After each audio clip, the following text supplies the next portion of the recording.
నమస్తే. Welcome to I dream. నేను ఉదయశ్రీ. త్రివర్ణ గురుపీఠం హీలింగ్ కర్మ గైడింగ్ సోల్ వ్యవస్థాపకురాలు డాక్టర్ హరిత గోగినేని గారితో మనం ఉన్నాం. మాట్లాడదాం. నమస్తే మేడం. నమస్తే అమ్మా. మేడం, చాలా మంది మనుషుల్ని జడ్జ్ చేస్తూ ఉంటారు. First impression is best impression అని కొంతమంది చెప్తూ ఉంటారు. ఒకవేళ వాళ్ళకి ఫస్ట్ ఇంప్రెషన్లో కొంచెం నెగిటివ్ అనిపించింది అనుకో, ఇంకా వాళ్ళని అదే యాంగిల్లో చూస్తారు. అసలు మనుషుల్ని జడ్జ్ చేయొచ్చా? అంటే ఫస్ట్ ఇంప్రెషన్‌లో జడ్జ్ చేయడం అయితే కరెక్ట్ కాదు. 100% అయితే కరెక్ట్ కాదు. ఎందుకు అంటే మనం మరీ అంత మేధస్సు అనేది మనిషికి ఉండదు. ఎవరికైనా కామన్‌గా ఒక మనిషిని చూడగానే జడ్జ్ చేసేంత మేధస్సు ఉండదు. అంటిల్ అన్లెస్ మీకు ఒక దివ్య దృష్టి ఉంటే తప్ప. ఒక సామాన్యులకి మనుషులకి శక్తులు లేని మనుషుల్ని సామాన్యులు అంటున్నా. ఫర్ ఎగ్జాంపుల్ నార్మల్ హ్యూమన్ బీయింగ్స్‌కి ఒక మనిషిని చూడగానే ఎట్లా జడ్జ్ చేస్తాం? అవి మన సెన్సెస్. ఒక వైబ్రేషన్ అనేది వస్తది. లేదా అతిగా థింక్ చేసే వాళ్ళకి అట్లాగా జడ్జ్ చేసేస్తారు. ఓకే. ఏ మనిషిని కూడా నువ్వు ఫస్ట్ టైంలో జడ్జ్ చేయడం అనేది అసలు wrong. And first of all ఎందుకు జడ్జ్ చేయాలి? నీ జర్నీ బట్టి కదా నువ్వు జడ్జ్ చేసుకోవాలి. అవును. సో ప్రతి వాళ్ళని చూడగానే మనం ఎప్పుడు జడ్జ్ చేయకూడదు. ఎందుకంటే సింపుల్ శ్రీ, నువ్వు నిజంగా మనం అంత గొప్ప జడ్జ్ చేసే వాళ్ళైతే నువ్వు పుట్టి పెరిగిన వాళ్ళతో తోబట్టులతో నీకు ఇష్యూస్ ఉంటాయి. ప్రేమించుకున్న వాళ్ళతో కొట్లాడుకుంటా ఉంటారు, పెళ్లి చేసుకున్న వాళ్ళు కొట్లాడుకుంటా ఉంటారు, తల్లిదండ్రులు పిల్లలు కొట్లాడుకుంటూ ఉంటారు. మరి కలిసి పుట్టి పెరిగే వాళ్ళకే ఇన్ని సమస్యలు ఉన్నప్పుడు బయట ఎవరినో చూసి ఎలా జడ్జ్ చేస్తారు? నాకు అర్థం కాదు. సో ఫస్ట్ ఆఫ్ ఆల్ ఒకళ్ళని చూడగానే అలా ఎగ్జంప్షన్స్ లోకి రావటం తప్పు. ప్రయాణం చేయాలి.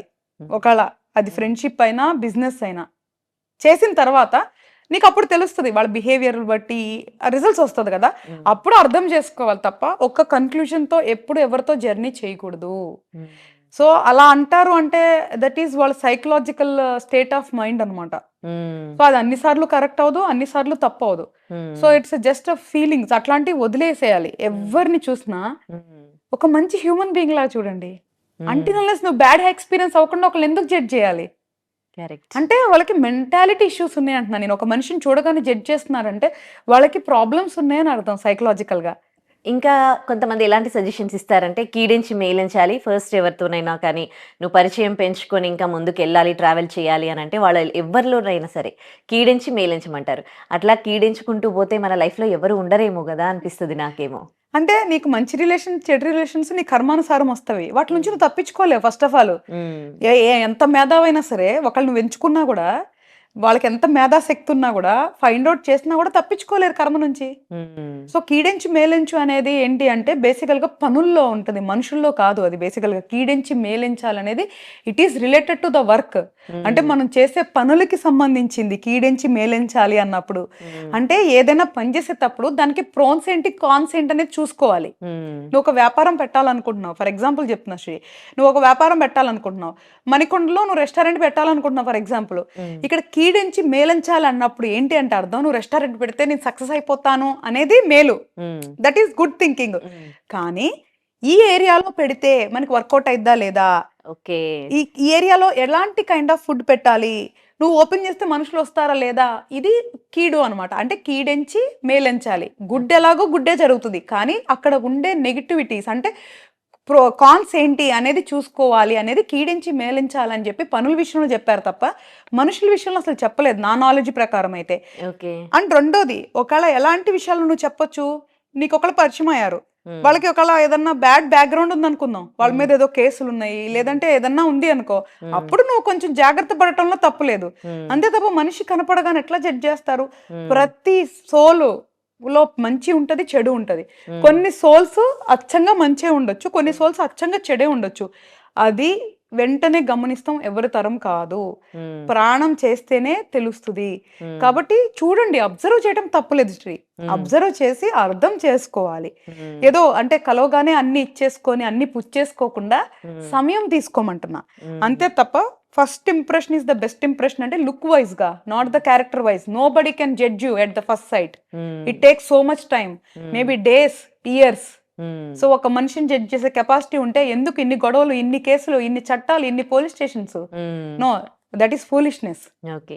ఇందాక మీరు సెన్స్ గురించి మాట్లాడారు కదా, కొంతమందికి చాలా మందికి ఇప్పటికీ కూడా చాలా మంది కొంచెం పెద్దవాళ్ళు ఎట్లా ట్రస్ట్ చేస్తారంటే, వాళ్ళు సూపర్స్టిషన్స్ అంటారా ఏమంటారో నాకు తెలియదు కానీ, కాలు దురద పెడుతోంది అని అంటే ఎవరో వస్తున్నారని, ఇంకేదైనా కన్ను కొట్టుకుంటుంది అని అంటే గొడవలు జరుగుతాయని కొంతమంది నమ్మేవాళ్ళు ఉన్నారు. అండ్ అలా జరిగి అలా వాళ్ళకయినప్పుడు నిజంగానే అలాంటి ఇన్సిడెంట్ జరగడం కూడా నేను చూసాననమాట కొంతమందిని. సో, ఇవన్నీ నమ్మొచ్చా? లేకపోతే ఇవి సూపర్‌స్టిషన్స్ అంటారా?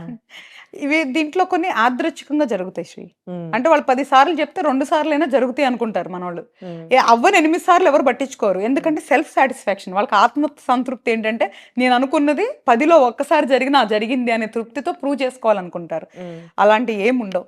శరీరంలో జరిగే మార్పులకి నీలో ఉన్న హార్మోన్స్, నీకున్న బలహీనత ఆరు బలాలు బట్టి శరీరంలో మార్పులు జరుగుతాయన్నమాట. హ్మ్. అంటే నేచర్ నుంచి వచ్చే మార్పులు కొన్ని జరుగుతాయి. శరీరంలోంచి వచ్చే మార్పులు జరుగుతాయి. హ్మ్. ఫర్ ఎగ్జాంపుల్ ఇప్పుడు చలికాలం. హ్మ్. నీ చర్మం బిగుసుకుపోయి నీకేదో కొంచెం డ్రై స్కిన్ వల్ల ఇచ్చినెస్ వస్తే దానికి వేరే రిలేషన్ పెట్టుకోవాల్సిన అవసరం లేదు. నువ్వు మాయిశ్చరైజర్ క్రీమ్ పెట్టుకుంటే అయిపోతది. హ్మ్. సో, కన్ను అదురుతం అనేది అది వీక్‌నెస్‌కి కొన్నిటికి మనకి విటమిన్స్‌కి సంబంధించింది. హ్మ్. It is not necessarily to the nature. నేచర్‌కి హ్మ్. సంబంధం ఉండదు. హ్మ్. సో, బాడీలో జరిగే మార్పులకి, నేచర్‌కి లేదా ఈ ఇష్యూస్‌కి రిలేట్ పెట్టుకోకపోతే మంచిది అని నా ఉద్దేశం. ఓకే.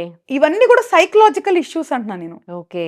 సో సైకలాజికల్ ఆ! ఇష్యూస్. అవన్నీ సాటిస్ఫాక్షన్ కోసం చెప్తారు. హ్మ్. సో, మనం మదర్స్ లాంటోళ్ళు చెప్పినప్పుడు ఏం వింటాం, సరే ఆవిడ తృప్తి పడుతుంది గదా! అని మనం వినేసి వదిలేస్తాం. హ్మ్. పెద్దోళ్ళు వాళ్ళు చెప్పినప్పుడు పోనీలే ఇప్పుడు వాళ్ళు సంతోషపడుతున్నారు కదా! అది హ్మ్. కాదు అని చెప్పటం ఎందుకు? వాళ్ళని హ్మ్. కొట్టిపడేయటం ఎందుకు? అదొక సంతృప్తి అనుకోవచ్చు. కానీ కొన్ని సార్లు అలా వదిలేసామంటే ఏమవుతుందంటే మూఢనమ్మకాలకెళ్ళిపోతారు. దాని తర్వాత అది ఒక స్ట్రెస్ కింద క్రియేట్ అవుతది. ఆ భయంతో నలుగురిని అప్రోచ్ అవుతారు. ఈ నలుగురు 4 మాటలు చెప్తారు. హ్మ్. సో, అంతవరకు వెళ్ళొద్దు. హ్మ్. ఓకే. ఏదన్నా అనిపిచ్చిందా? అబ్జర్వ్ చేసామా? వదిలేసినామా? హ్మ్. హ్యాపీ. హ్మ్. అక్కడితో ఆగిపోతే ఓకే.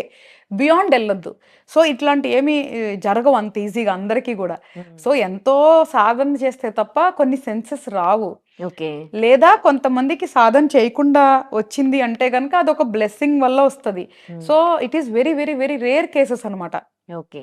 ఈ పాజిటివ్ ఆరా, నెగెటివ్ ఆరా అని కూడా అంటారు కదా! కొంతమందిని చూస్తే చాలా పాజిటివ్ కలుగుతుంది. పాజిటివ్ ఫీల్ కలుగుతుంది. కొంతమందిని చూస్తే ఎప్పుడు వాళ్ళతో కొంచెం మాట్లాడినా కొద్దిసేపటికి డిస్టర్బ్ అవుతాం. నిజంగా ఉంటాయా ఇవి పాజిటివ్ ఆరా, నెగెటివ్ ఆరా అనేది?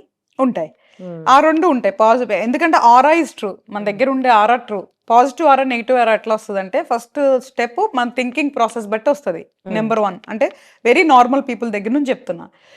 స్పిరిచ్యువల్ డివోషనల్ వాళ్ళకి కొంచెం ఎక్కువ వస్తది. హ్మ్. బికాస్ ఆఫ్ ద ప్రాక్టీస్ కానీ ఎనర్జీస్ వస్తాయి కాబట్టి. హ్మ్.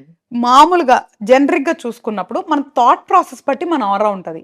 లెగిసిన ఓకే. దగ్గర నుంచి ఆ! లెగిసిన హ్మ్. దగ్గర నుంచి ఎవరో ఒకళ్ళని తిట్టుకుంటూ, ఏదో ఒకటి ఆలోచిస్తూ, ఏదో ఒకటి ఏడ్చుకుంటూ, ఏదో ఒకటి బాధపడుతున్నప్పుడు నీ ఆరా అంతా కూడా చాలా నెగెటివ్‌గా ఉంటది. ఓకే. అదే లెగిసినప్పటి నుంచి నీ థాట్ ప్రాసెస్ చాలా బ్రైట్‌గా ఉండి, నువ్వు అది చేయాలి, ఇది చేయాలి అనుకోని, నువ్వు మంచి పాజిటివ్ థాట్ ప్రాసెస్‌తో ఉండి, ఒక లవబుల్ హ్యూమన్ బీయింగ్ అన్నప్పుడు నీ ఆరా నేచురల్‌గా బావుంటది. అసలు నువ్వేం చేయకపోయినా పర్వాలేదు. హ్మ్.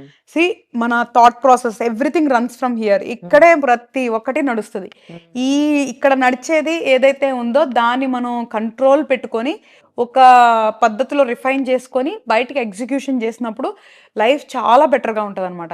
సో, హ్మ్. కాబట్టి మన థాట్ ప్రాసెస్ బట్టి కూడా మన ఆరా ఉంటది. హ్మ్. ఇది నంబర్ 1.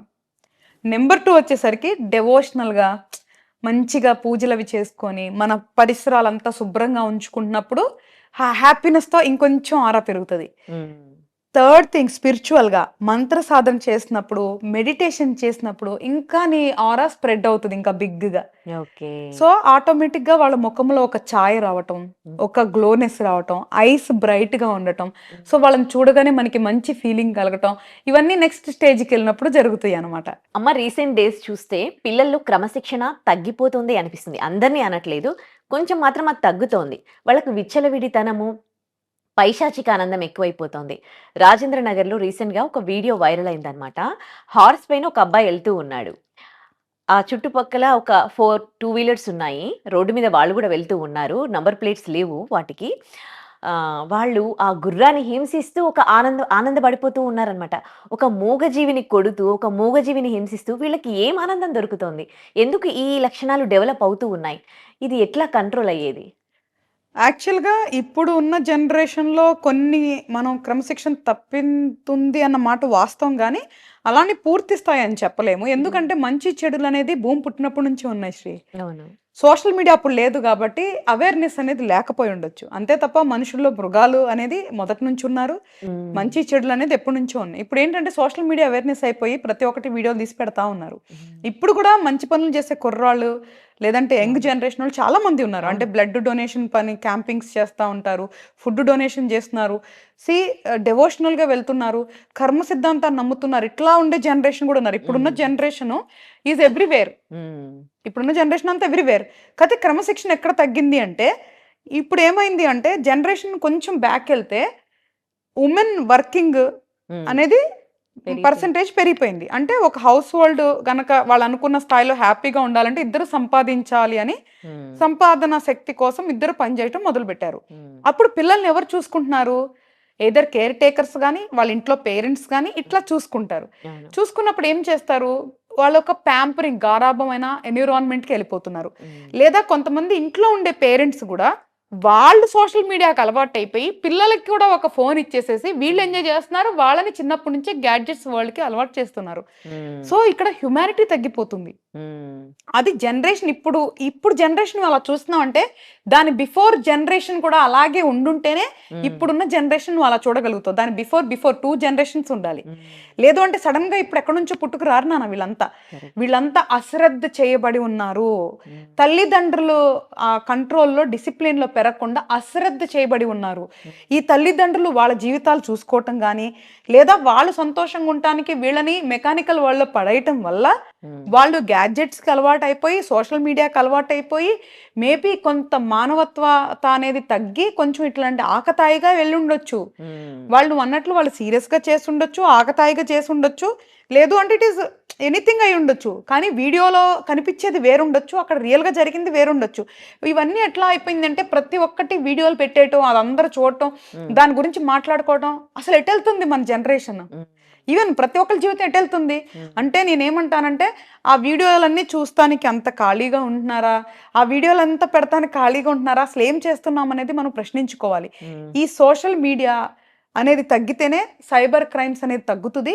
ఇప్పుడున్న జనరేషన్‌లో మంచి ఉంది, చెడు ఉంది. Like any generation. సో, హ్మ్. నేను బ్లేమ్ చేయను గానీ, బట్ వాళ్ళలో ఏదైనా లోపం ఉందంటే అది తల్లిదండ్రుల కారణం. హ్మ్. నా దగ్గరికి కూడా చాలా కేసెస్ వస్తాయి శ్రీ. హ్మ్. వాళ్ళ పిల్లల మాట ఇంటలేదు, ఫోన్‌లో ఉంటున్నారంటే, ఫోన్ ఎవరిచ్చారు? వాళ్ళు కొనుక్కున్నారా ఏమన్నా సంపాదించి?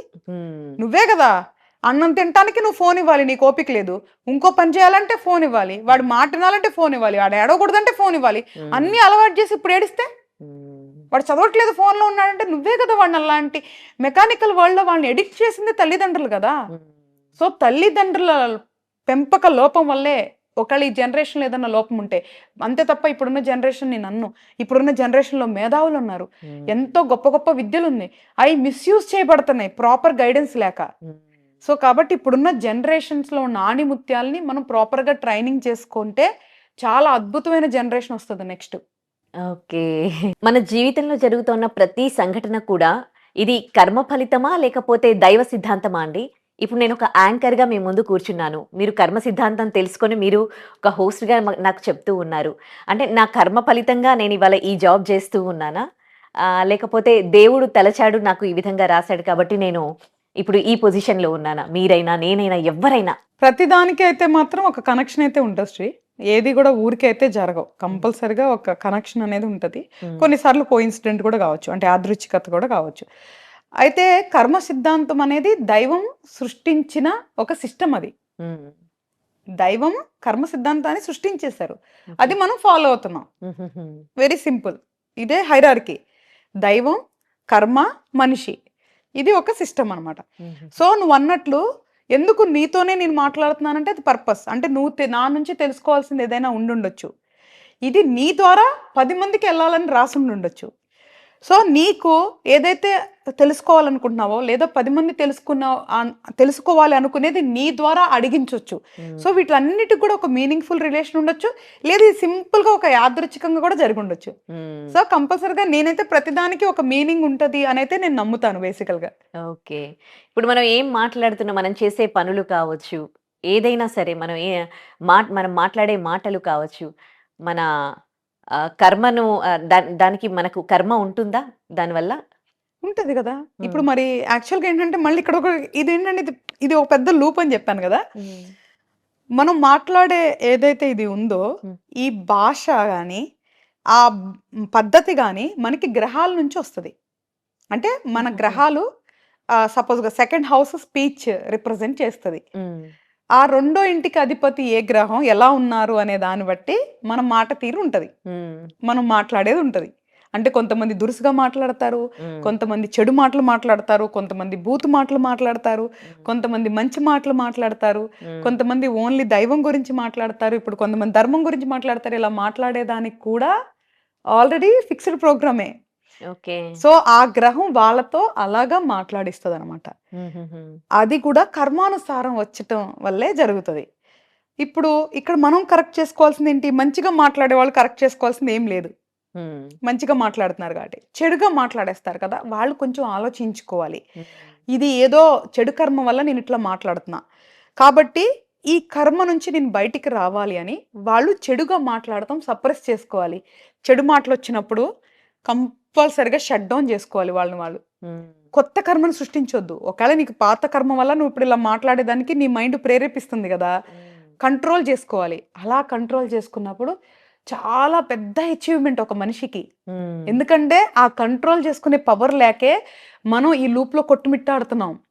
అది ఇక్కడ రావాలి. ఎప్పుడైతే ఇక్కడ కంట్రోల్ పవర్ వస్తదో ఆ లూప్‌ని మనం బ్రేక్ చేయొచ్చు. హ్మ్. ఇప్పుడు నేను అదే చెప్తున్నా. నేను కర్మని బ్రేక్ చేసే స్థాయికి నేనొచ్చాను అంటే నేను ప్రాక్టీస్ చేశాను. హ్మ్. ఊరికే రాలేదు. సో, అది కొన్ని సంవత్సరాలు బట్టుండొచ్చు.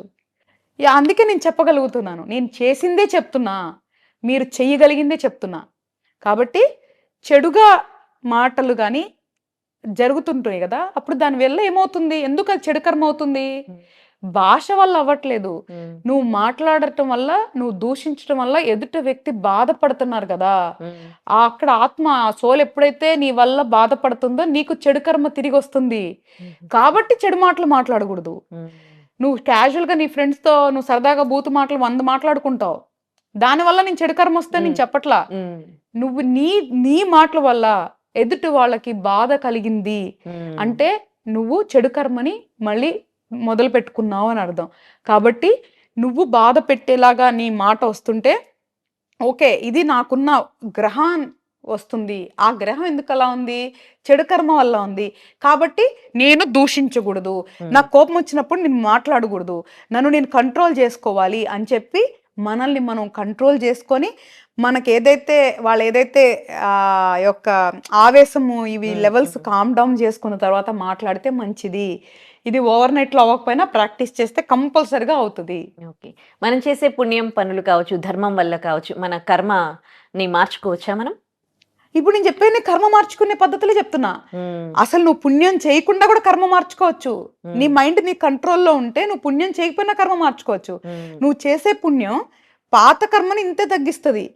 కొత్త గుడ్ కర్మనిస్తది నీకు. హ్మ్. ఇదంతా నీకు నీ రిపాజిటరీ అంటే నీ అకౌంట్‌లో సేవ్ అవుతా ఉంటది నువ్వు చేసే ఇప్పుడు పుణ్యం. హుహు. అది నీకు ఫ్యూచర్‌లో ఉపయోగపడిద్ది. ఫ్యూచర్‌లో ఉపయోగపడతది. అంటే మళ్ళీ ఇంకో వచ్చే జన్మలో అంటారు కదా! యాహ్! అట్లా. ఆబ్వియస్‌లీ. ఇప్పుడు ఓకే. ఫ్యూచర్ అవ్వచ్చు, లేదా నెక్స్ట్ జన్మ అవ్వచ్చు. హ్మ్. బట్ ఈ కర్మను ఛేదించాలి అంటే ఓన్లీ నువ్వు నీ మైండ్ కంట్రోల్‌తోనే నువ్వు ఛేదించగలవు ఇప్పుడున్న కర్మని. హ్మ్. కాబట్టి నువ్వు ఎళ్ళే గుళ్ళకై ఉండొచ్చు, నువ్వు చేసే ధ్యానాలకై ఉండొచ్చు, నువ్వు చేసే మంచి గుడ్ డీడ్స్‌కై ఉండొచ్చు. హ్మ్. ఇవంతా కూడా ఒక పక్కన స్టోర్ అయ్యి ఎక్కడో నీకు ప్రొటెక్టివ్ టూల్స్ లాగా ఉపయోగపడతా ఉంటాయి. హ్మ్. ఇన్‌స్టంట్‌గా రావవి నీకు. హ్మ్. సో, అవంతా నువ్వు అకౌంట్‌లో జమేసుకుంటున్నావు అని అర్థం. హ్మ్. అవసరమైనప్పుడు ఉపయోగపడతాయి అని అర్థం. అసలు ఉపయోగపడవని కాదు. ఉపయోగపడతాయి. అవసరానికి ఉపయోగపడతాయి. హ్మ్. బట్ ఈ కర్మను ఛేదించాలి అంటే మాత్రం మన మైండ్ కంట్రోల్ చేసుకోవాలి మనం. హ్మ్. దాని తర్వాత మంత్రాన్ని ప్రాక్టీస్ చేయాలి. హ్మ్. సో, మెడిటేషన్‌ని ప్రాక్టీస్ చేయాలి. దీనివల్ల ఏంటి అంటే మన మైండ్ మనం ఎంతో కొంత ఒక కంట్రోల్‌గా తీసుకొని వచ్చి మనల్ని మనం మార్చుకోవాలి. హ్మ్. మనల్ని మనం జయించామంటే కర్మని జయించడం ఈజీ. హ్మ్. నాకొక డౌటండి ఈ జన్మల గురించి. గత జన్మలో చేసిన పాపాలు వల్లే మనకి ఈ జన్మలో మన కర్మ ఉంటుందననంటారు. కానీ మనిషి జన్మ ఒకటేసారంటారు. అసలు నాకిది కాన్సెప్ట్ కొంచెం అర్థం గాదు. ఎవరు చెప్పారురా మనిషి జన్మ ఒకటే అని? ఒకటే అంటే ఎందుకు ఎన్నో చాలా జన్మల సార్లు తర్వాత 7 జన్మలని జెప్తారు. కొన్నిసార్లు వేరే జన్మ జన్మలంటారు. జన్మలకి అంటారు. ఆ! ఇవి అంటారు. కానీ ఎన్నో జన్మల తర్వాత మానవ జన్మ అనేది అవును. అంటే సైకిల్ వస్తుంది అని పూర్తి చేసి వస్తది గదా! హ్మ్. సోల్ రియలైజేషన్ వచ్చే వరకు మానవ జన్మ వచ్చేదానికుంటది. బట్ దానికి కొన్ని జన్మలు మనకు అవకాశాలుగా ఉంటాయి. సో, ఆ అవకాశాల్లో ఈ సోల్ రియలైజేషన్ అనేది జరిగి ఆత్మ పరమాత్మలో విలీనం అయ్యే వరకు ఈ ప్రాసెస్ జరిగిద్ది అనమాట. సో నువ్వు ఎంత తొందరగా నేర్చుకుంటే నీకు అన్ని తక్కువ జన్మలు ఉంటాయి, ఎంత ఎక్కువ నేర్చుకుంటే అంత ఎక్కువ జన్మలు ఉంటాయి. బట్ ఎందుకు మనం ఎంత అనుభవించాలి? తొందరగా నేర్చేసుకుంటే అయిపోతుంది కదా, సో తొందరగా కంప్లీట్ చేసుకుంటే అయిపోతుంది కదా. అట్లీస్ట్ మనం మన ఆత్మ పరమాత్మలో కలవకపోయినా నెక్స్ట్ జన్మ బెటర్గా ఉంటుంది కదా. నువ్వేదైతే ఇప్పుడు కోల్పోయాను పొందలేకపోతున్నాను అంటున్నావో ఇప్పుడు అంత మంచిగా ఉండి నెక్స్ట్ పొందు, తప్పేముంది. నీకేం నస్తే అది చెయ్యి, కానీ ఒకళ్ళని బాధ పెట్టకుండా, ఒకళ్ళని మోసం చేయకుండా. ఓకే, చాలా మంచి విషయాలు తెలియజేశారు. థ్యాంక్ యూ అండి. More videos. Please subscribe to iDream. Please subscribe to iDream. Please subscribe iDream. And please subscribe to iDream. For more videos, subscribe to iDream. Please like, share, and subscribe to the channel. Congratulations, iDream. Subscribe to iDream. Subscribe to iDream. So subscribe to iDream Media. iDream ki iDream team అందరికి huge congratulations. Please subscribe iDream Media. Please subscribe to iDream. Subscribe iDream. Please subscribe to iDream. iDream అంటే నా కళల channel subscribe చేసుకున్న నోరు తిరుగుతలేదు, మీరైతే గంట గుర్తు కొట్టండి. For more such videos, please subscribe to iDream.